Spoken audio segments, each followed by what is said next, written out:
Anak anda sesama batuk dan demam, adakah gejala seperti ini memerlukan rawatan antibiotik? 80 hingga 90% jangkitan saluran pernafasan atas ataupun dalam bahasa Inggeris yang biasa kita sebut URTI, iaitu Upper Respiratory Tract Infections, adalah disebabkan oleh jangkitan virus, bukan jangkitan kuman bakteria. Kajian menunjukkan 50% preskripsi antibiotik untuk pesakit URTI sebenarnya tidak diperlukan. Kesan buruk penggunaan antibiotik yang tidak diperlukan adalah cirit-birit dan juga alahan, gangguan kepada mikrobiota usus, rintangan antibiotik iaitu bakteria menjadi lebih kebal, terutamanya bagi pesakit yang tidak menghabiskan pengambilan antibiotik mengikuti tempoh yang telah ditetapkan oleh doktor. Jadi apakah yang patut anda buat? Pastikan anda mempunyai rehat dan minum air yang secukupnya. Pengambilan madu, probiotik, vitamin C juga boleh membantu untuk meningkatkan imuniti badan. Anda juga boleh kumur air garam untuk mengurangkan sakit tekak.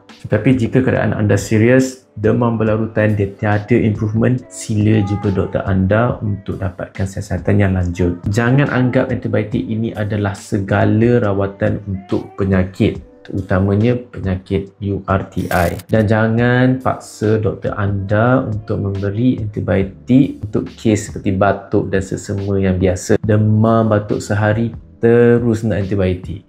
Anda kena faham, antibiotik hanya untuk jangkitan bakteria, bukan jangkitan virus. Antibiotik ini perlu digunakan untuk kes-kes yang tertentu sahaja. Doktor juga perlu berhati-hati memberi antibiotik ini kepada pesakit dan tidak boleh menggunakan antibiotik ini sewenang-wenangnya. Pesanan untuk ibu bapa, lindungilah anak anda dari pengambilan antibiotik yang kerap, mana ia boleh menjejaskan imuniti badan dalam jangka masa yang panjang.